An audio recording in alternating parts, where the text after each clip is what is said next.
Toaru Majutsu no Index, Golden Dawn SS. It was the late 19th century. The Isis Urania Temple was located in a corner of the British capital of London, or an apartment that went by that name was. This is the story of the era before Alistair came knocking at that door. The story of, in some ways, a more peaceful time. Mina could be succinctly described as a diligent and sheltered young lady, who was therefore easily deceived. Annie Elizabeth Friederike Horniman had always seen it that way. That was, in fact, Annie's impetus for joining the Golden Cabal. She was worried about Mina. She couldn't let that clueless girl get anywhere near the topics of Asian teas, or New World Harbor construction. She would undoubtedly fall prey to some get-rich-quick scam. She deserved to live a life free of those uglier parts of the world. Taking over the family business could fall to her older brother, who loved all that complicated stuff, while Mina married someone she truly loved. No, she didn't even need to marry. She should just forget matters of gender and choose to spend her life with me instead. Mina, do you take Mathers to be your lawfully wedded husband, and accept the new name of Mina Mathers? I do. I am overjoyed that all of you in the Golden Cabal would hold this ceremony for us. Annie puffed her cheeks out all on her own. She was also a bit teary-eyed. A wonderfully blissful scene played out before her eyes. It was dazzling. The light was so bright she thought it would kill her. At this point, she wished she could just turn into a slug. I didn't join the Cabal to hand my cute Mina over to that sketchy man. William Wynne Westcott sternly read through the newspaper. He was one of the 3 founders of the Golden Cabal. Jack the Ripper, huh? That was also happening at this time. The gruesome serial killings had greatly stimulated the people's baser emotions, but they ironically also helped ring the alarm about the British Empire's stratified society. They proved that poverty and fear existed even in the country praised as the top of the world. Jack the Ripper's aims were of course unknown. Psychology was still in its infancy, so they would have a hard time working out his identity. It's sad really, this has caused such an uproar.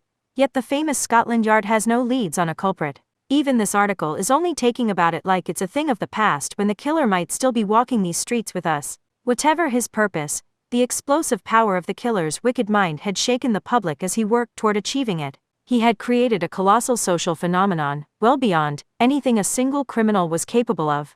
To put it in golden terms, he was a dangerous creature who specialized in harnessing qliphothic forces. The sooner he was caught, the better.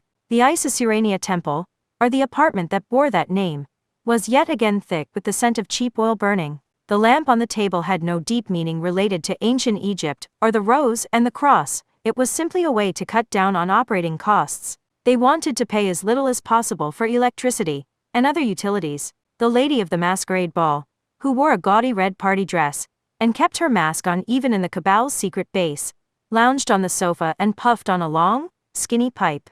Her other hand held a brandy glass. It was still morning, but she had gone for a double. This was the sight of the famous actress she kept hidden from the audience. The smooth mask had no eyes or mouth, yet the end of pipe and the edge of the glass somehow passed through, almost like the mask itself were made of smoke or liquid. She gained a Lilith-like glow when inebriated, and she spoke while lying on the sofa like a feline beast. Whoa, Mr. Coroner, I didn't realize you were assigned to East End.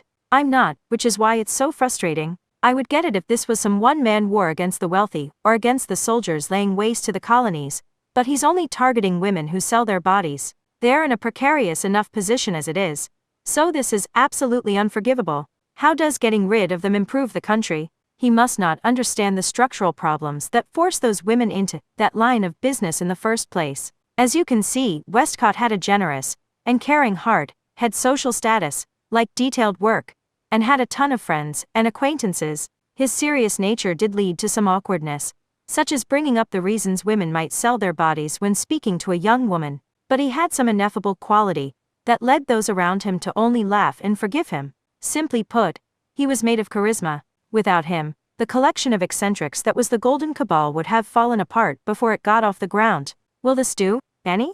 If this were my theater, I would want to place a crane on the ceiling. Hee. We are still in the planning phase, you know? They were discussing the catacombs, which was a special room where only the VIP magicians would perform ceremonies. However, they didn't actually have to grab a shovel and dig out an underground space. Catacombs was only a name. They would be making it collapsible so it could even be transferred if they had to move locations. Knowing this was the world's largest magic cabal ceremonial ground, one might picture some creepy stone ruins full of skeletons, like the Paris catacombs. But instead the walls and floor were painted in primary colors, and it was full of symbolic weapons made by attaching powerful magnets to the end of wooden sticks or coating clear glass with blue paint. The light on the ceiling was electric. They would use anything available to them. That was the way of things in an age before magic and science were split. Mina had graduated art school, so she gave form to the images in Mathers's head. But they also had help from Annie and the lady of the masquerade ball. They created a ceremonial ground that used the logic of stage contraptions. And this was no school play. Those professional performers refused to cut any corners. The Mathers couple's home was in Paris, but they were visiting the London temple for this job.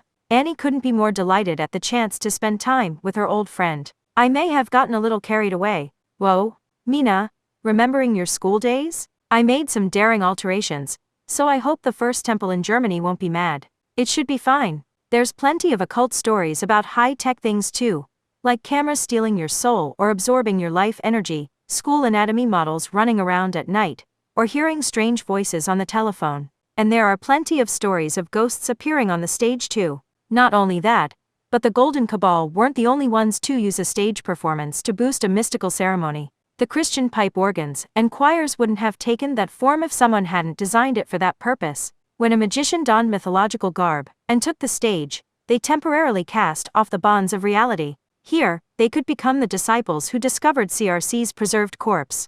Mina, don't you want a stage elevator? One of those things that lets an actor, bam, shoot up from below the floor. Should I bring you the designs? The landlord will cry if we modify the apartment that much. Lately, Arthur Edward Waite was the center of attention. In the name of testing out the accuracy of the tarot cards, he was prototyping and improving. Edward Barrage, John William Brodianus, and others would often gather around the table together. That Waite didn't realize things were only running so smoothly because of Westcott's assistance showed it would be some time before he caught up to the founder. Waite was currently interpreting the card Mina had turned over. Westcott would respect his independence, but provide a subtle hint if he ever ran into trouble. The obvious interpretation would be the lunar forces, dreams, fantasies, and the occult in general. The hanged man next to it refers to another plane of existence. In this case, perhaps the astral plane. And this card refers to a woman. Since it's the high priestess, probably one younger than yourself. Like a younger colleague or sister. But madam, this tower card worries me. It says to watch out for an apprentice. Destruction, disgrace. This may mean you will get into a fight later on. But the combination of another phase and a fight is an odd one. Mina. The door burst open and Mathers entered. The idiot who stood out even among those eccentrics raised his voice. What is the meaning of this? I hate to say it, but you must be possessed by an evil spirit. How else do you explain this horrendous lack of red? I can't bear to see it. The deplorable state of the eggs on this plate tells me the fifth sphere of Jevura, that is the power of Mars, is weakening. Whoa, dear honey, I forgot you will only eat a fried egg if it has been cooked on both sides until the yolk is firm. If you're just going to complain, then make your own damn eggs. Why couldn't that man just ask her to cook the eggs a little more? His dramatics gave Annie a headache. Mina, if you keep spoiling that unemployed loser, he's only going to get worse. But Annie, nothing is more fun than looking after a husband who is deadly incapable of taking care of himself. You've taken the loving wife routine so far you've turned into a downward spiral. Mathers knew how to box and fence. He was fluent in both Latin and Hebrew, and he had mastered numerical codes. He was talented in just about every field, but he was nightmarishly lacking in common sense, cooperation, and the ability to earn money with a hard day's work. Heaven had blessed him in one way while cursing him in more than one way, so with the exception of Mina and Westcott, he could only speak with people by sandwiching his words between arguments. Anna Kingsford's death had been a tragedy. That expert was said to have been the only person capable of getting Mathers to obey her word and of silencing him with her fist. If only she had passed on that secret before she died. Recently, the lady of the masquerade ball had invited a few members of the Golden Cabal to form a smaller group of friends. It was known as the Sphere. Being the world's largest magic cabal had its downsides. When enough people were gathered in a single large room, they tended to split into smaller groups. In terms of the latest fad of psychology, this may have been the result of Thanatos, the mental drive to modify old traditions and organizations.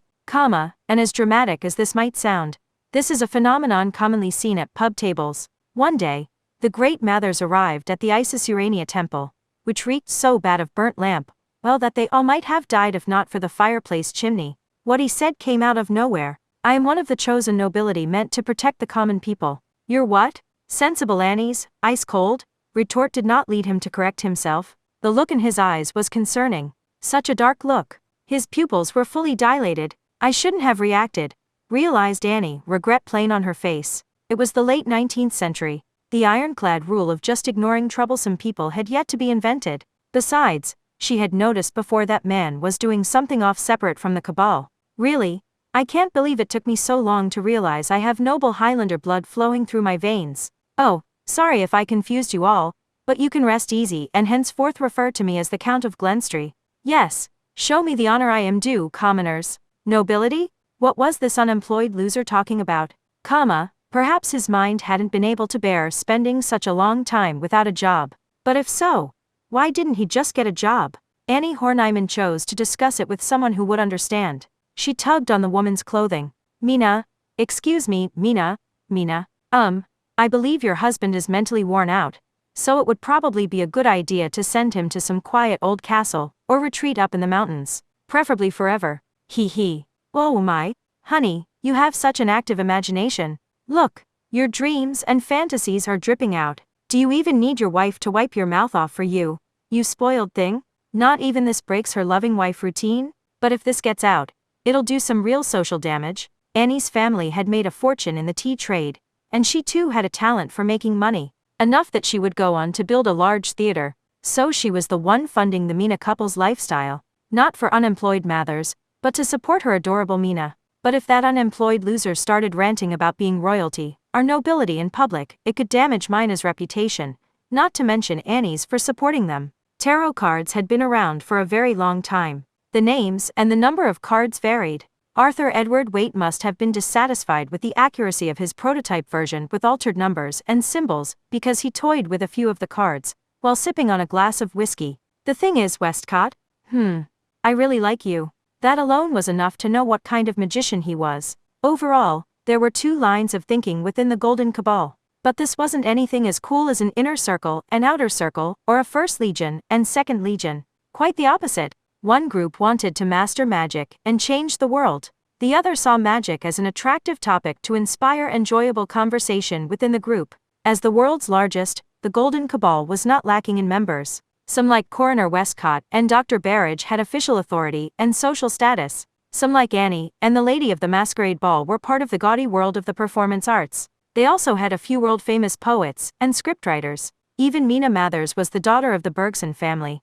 Although the gentle wife was unaware of the privilege this brought her, whatever industry one might be working in, involving oneself in a shared secret wasn't a bad way to build up connections. From that worldly viewpoint, Mathers was an exceptionally unattractive person to hold a central position in the cabal. For him, magic was everything. Calling him focused or dedicated sounded nice, but that magical genius had next to no official titles. He had no money and no social standing, and his frequent bizarre behavior only served to cause a scene. But he wasn't some mystical person who got by without working. Technically speaking, he did work, because Annie would find open positions for him. But that never lasted long. He would be unemployed again in no time. And now he was claiming to be a descendant of Scottish nobility. Westcott's letters were actually of dubious validity, yet not a single person in the cabal believed Mathers's bloodline delusions, because nothing he said could change that he had been born to a middle-class London office worker. His wife Mina kindly went along with it, but there was no way of knowing what she actually thought.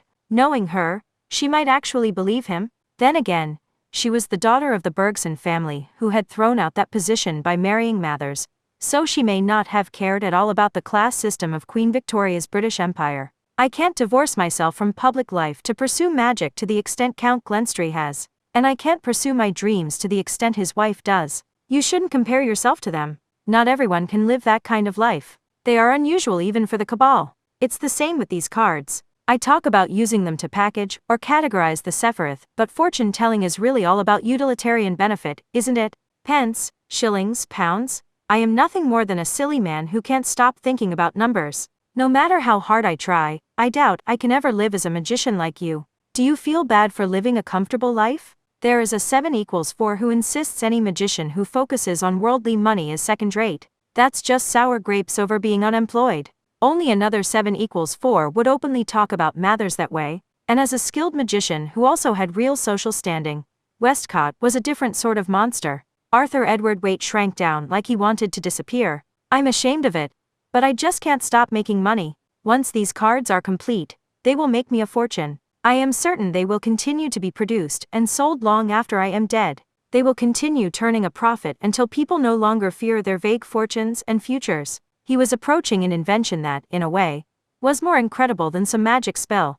But that didn't mean he was proud of it. This hinted at the real meaning behind what he had said. Westcott and Mathers, two of the three founders. That's why I like that the cabal is led by someone who can compromise with the real world. No drinking. Mathers, who was a drinker, but had no money, was despondent. But Westcott did not back down. You can get drunk after we gather our thoughts on the secret chiefs. I have discovered and deciphered all of the original code books. You are supposed to create various ceremonies based on them that anyone can read. Wasn't that the plan? The secret chiefs were mysterious beings said to grant permission to establish a magic cabal. And everyone had their own ideas about them. Westcott said one could borrow their power by asking a priestess in distant Germany. Mathers said they were incorporeal beings, but boasted he could directly contact them. Some magicians even said they were ordinary people who walked on two legs and drank coffee in the city. Old gentlemanly Westcott sighed. If using your head is so displeasing to you, then how about you visit remote Tibet and search for the secret chiefs in the physical world? Do that and I will buy you as much scotch as you can drink. Shush, Dr. Barrage, hastily raising his left index finger to his lips. Only Westcott, who was on the same level as Mathers, could make jokes like that in the Golden Cabal. In this age, magicians believed they would receive unfathomable wisdom and power if they made the long journey to Tibet. But Mathers loathed the way some people would throw out study and logic in order to rely on the mysterious East. I say we forget about some single concept like the secret chiefs, and instead study means of reaching and toying with the higher plane as a whole. Either way, this isn't a subject you can discuss over drinks. Besides, a drink is a reward for someone who has completed a day's work. Now, Mathers, I will use your least favorite phrase in the entire world. Get to work. Dr. Barrage stared at Westcott, plainly wanting to say something. The priestess named Anna Sprengel was a mysterious figure who only ever appeared in Westcott's letters. No one had ever actually seen her. More than a friend of a friend, she was like that friend of a friend's teacher. Did that secret chief really exist? This magician loved late-night walks. Mathers was a troublesome genius who never went out and instead sponged off of his students when out of drinks and cheese. But there was one place even he would take the time to walk to: the British Museum. The many texts stored there were the one thing in the world that had complete power over him. As one of the founders, it perhaps went without saying he was a bookworm through and through. He only visited irregularly. But since he had slipped into the shadows of London, he wanted to read everything he could.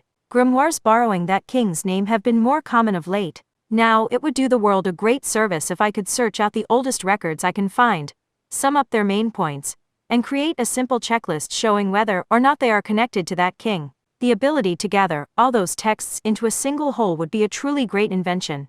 But that would eliminate the fun of navigating the maze of bookcases. Mathers laughed as he strolled through the London night. He had apparently forgotten Annie's warning that it was his meaningless evil laughter that gathered the patrolling authorities' attention. Not that he had been listening to her in the first place. It was late at night. The museum was no longer accepting ordinary visitors. But such a truly skilled magician did not think he had to enter through the front door. Not when knowledge was calling his name. As a count, it was only polite to answer its invitation and accept its hospitality. Mathers felt pain after taking 3 more steps along the dark street. From a physical attack, it felt like a hammer blow. The heavy impact passed through his thick cloak and clothing to reach his right shoulder. It's broken, he noticed only after he was hit. Of course, Mathers wouldn't normally make such a mistake. He would have instantly detected the assailant's intent to attack and sent one of the 7 demon lords after them. That means this person knows my methods and found a loophole. Magicians were a type of technician. Taking out his dominant arm first was a decent decision. Mathers took a few more steps as if nothing had happened, and then turned around. If someone was there, this would have established a type of resonance that made them turn around too. But it didn't work. The dark street was deserted. He had focused on the wrong place. Aware of that, Mathers chuckled self-deprecatingly. So not even the British Empire is safe? If this attack had happened in broad daylight, I may have ended up in the papers as the victim of another theatrical crime. It was that era too. It had likely made some good sample material for the latest fad of psychology. Some board ripper had caused a bit of a stir, and that had been enough to distort the world. Crimes were growing and evolving to make the current level of excitement a thing of the past. Mathers gave a snort of laughter. Was this some magic being used to that end? It seemed familiar, and then Mathers recognized it as an evocation spell he himself had expanded upon based on a certain code book. Being the biggest in the world really does have its downsides. There are far too many possible traitors. The Isis Urania Temple was a grandiose name, but it was really just an apartment rented by the Cabal. With the exception of the ceremonial ground, the only light came from an oil lamp, and there were shadows in the corners. She had nothing solid to go off of, but Mina Mathers's eyes dropped to her ring as she spoke under her breath. She was a top-rate magician whose greatest weapon was art, and she had created several texts on various forms of visions and meditation as reference material for the Cabal. Honey, no, it can't be. The shadows of the night were sliced apart, but Mathers's confidence remained intact. Did you learn this from common society? Theatrical really is the best way of describing it. The way these crimes stimulate the people's baser emotions in such a short period of time shows they were designed by someone who understands the basics of theater. Didn't one member of the Golden Cabal hope to build a theater? And wasn't she the woman who wanted to tear apart Mathers and Mina's relationship? But Mathers wasn't dense enough to end his search for the culprit there. In fact, unlike a common play, the magician had no need to search for the culprit at all. Curses would return to their caster, or could be set up to do so. If he defeated and eliminated this, it would also harm the magician responsible. If he had some spare time, he could always search out the foolish traitor, who would be writhing in pain from their own curse. But Mathers wasn't that cruel. The worm could die in the gap between the filthy wall and wooden box where they were hiding. Summoning and evocation might sound impressive, which was on purpose since Mathers and the other golden magicians had given them those names for that exact reason. But there was no need to construct an entire angel or demon in order to produce deadly force. That would be a lot of wasted effort, and giving it a head, and thus the ability to think, created the threat of revolt. Sealing Telesma in a talisman or weapon was sufficient for most magic, and it technically didn't even require existing matter. Still, this is a makeshift version. I believe Wait is still trying to fine-tune it. Mathers only whispered. Something floated in the air. A single card. It had been there from the beginning. But in the dark night with only sporadic streetlights, an object the size of a leaf would go unnoticed floating in the breeze. It was a tarot card from the Major Arcana : the Magician. It meant cleverness, an enemy trap, and willpower. It was the chance to begin something, and the beginning of change. I see. That told him the purpose behind this curse. And as soon as he accurately interpreted it, a line of light appeared on the ground directly below the floating card. The line bent in accordance with some kind of rules, drawing out a sharp, angular star on the ground. It was around 2 meters across. The 8-pointed star was drawn out in a single continuous stroke. Instead of specializing in a specific element, the symbol was a combination of all elements. It was not being created anew. This meaning had been included in the card from the start. You could say Mathers himself had given it a temporary external appearance with the power of his imagination. He was, after all, one of the Cabal founders with a 7=4 grade. If he wanted, he could view the floating card as a heart, drape a thick cloak around it, and turn it into false person with a 3D silhouette. But after thinking it through that far, the obsessive man sighed. He consciously lessened his focus. He did not need to thoroughly analyze all the details here. Knowing the meaning and coordinates was enough. The octagram symbolized the power of metal. If intentionally used incorrectly, it could create a powerful blow to anything composed of the 4 elements formed from the 4 qualities. That made this a colossal spring that could move freely along the ground. It would approach its target N. Once their coordinates coincided, reject them, launching them straight up. There was no real altitude limit. If you only wanted to kill someone, you simply had to launch them from the planet. Mathers's right shoulder had been crushed, because the star had passed right next to his foot and only the arm sticking out past his leg had been hit. Is that all you have? Mathers was exasperated. How careless. You were reliant on the element of surprise, and your initial attack failed to kill me.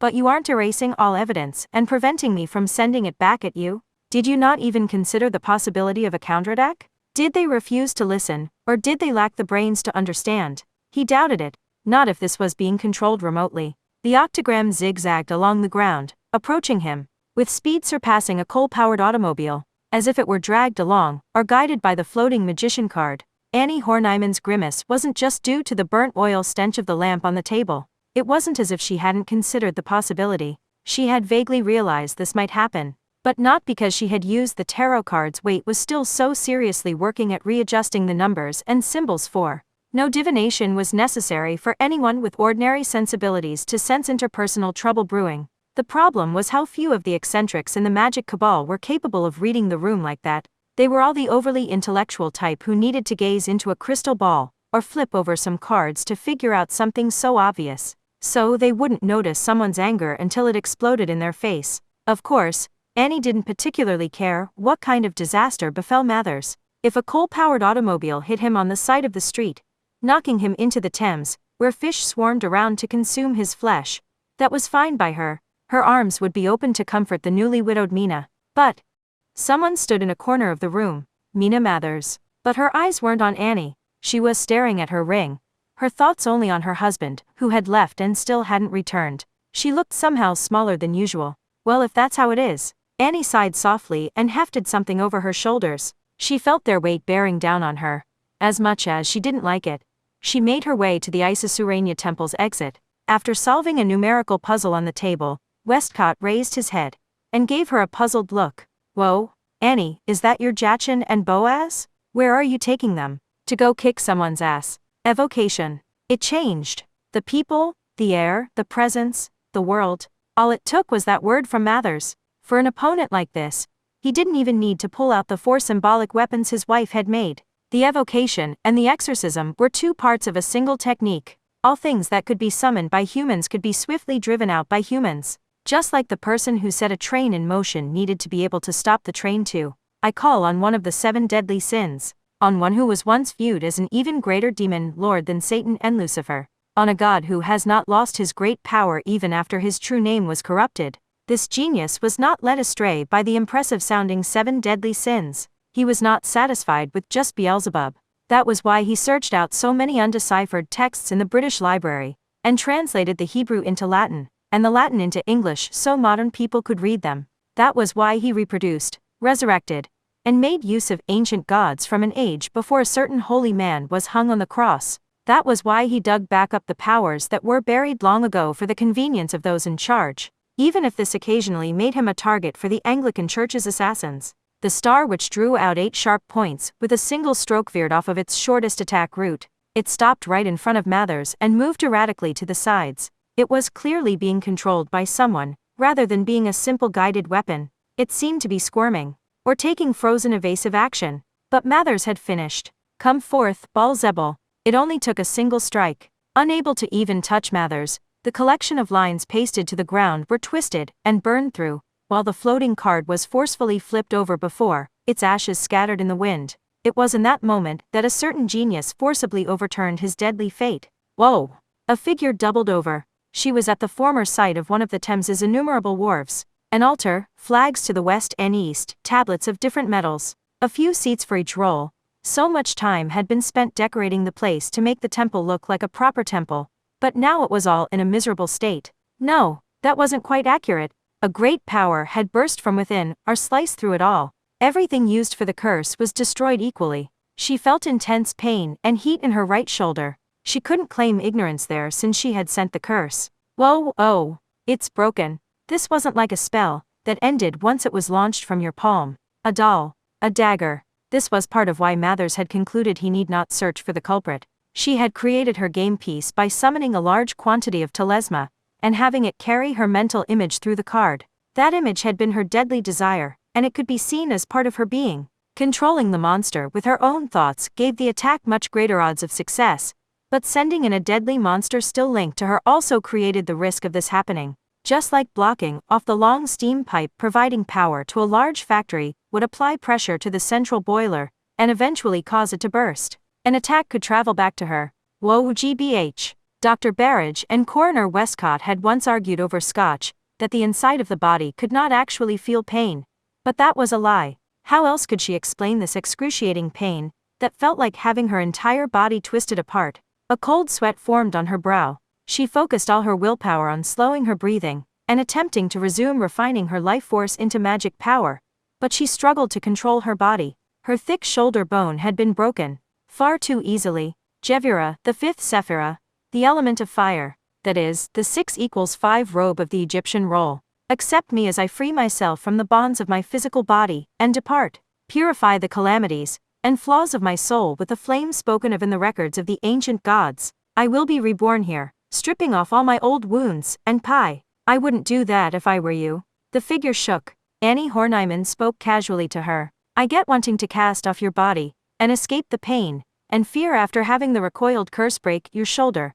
But astral projection is a form of mental manipulation used to surpass the limits of your surface consciousness. Using it too often can get you absorbed by your own subconscious, unable to return. The sphere you've been secretly putting together knows how to do all the calculations, but you should really stop there. Where did I give myself away? Nowhere really. You just seem like the type who would like remote attacks. Taftarthareth, was it? I remember your plan to summon that symbol of Mercury. Whoa, sorry. Invoke, right? I still don't quite grasp that new definition Mathers, and the others came up with one day out of the blue. Anyway, you were sitting around the table with a few of your apprentices planning a ceremony to call on that thing. Not that I think you can manifest the real deal. This had been a theatrical crime. The threat had incorporated the logic of a play. But Annie Horniman wasn't the only one with a connection to that industry. Wasn't there another? The Lady of the Masquerade Ball. That magician was in fact a famous actress. She had clearly been on edge back at the Isis Urania temple. She hadn't participated in the conversation when Mathers caused a scene, or when everyone was testing Waite's prototype tarot. Not once. The only person she had openly spoken to was Westcott, whose charisma made him a contact point for any number of areas. It's just no fun. At this point, she didn't bother making excuses. Had she given up on all mental activity? The masked woman puffed on the long, skinny pipe that passed right through her smooth mask, and breathed out a toxically sweet cloud of smoke. So many rules, so many restrictions. Creating the framework of a cabal may have been a necessary part of getting our secret club started. But that stage is over. The promises made to get it started only weigh us down now. I want to enjoy magic more lazily. I want to immerse myself in it, intoxicate myself with it, and forget all about real life. We call ourselves the world's largest magic cabal, and now we are falling to internal strife. It's so human I want to laugh. Whoa. Don't you also want that arrogant and dogmatic Mathers to die? Although in your case it has nothing to do with his influence over the cabal. Well, yes, I would have killed that freak ages ago if that were an option. But she hadn't. She hated his guts for selfishly throwing her life off track, and for marrying Mina. Killing him just the once didn't seem sufficient in her opinion. And yet, her reason couldn't have been simpler. A pair of heavy objects crashed noisily to the ground. A white pillar and a black pillar. Annie Horniman grinned belligerently with one of the long clubs in each hand. They were from the same cabal. She wouldn't kill the woman, but she would rough her up a bit, until that beautiful throat and tongue sang that she would rather die. This is what happens when you even slightly harm the life my Mina chose for yourself, okay?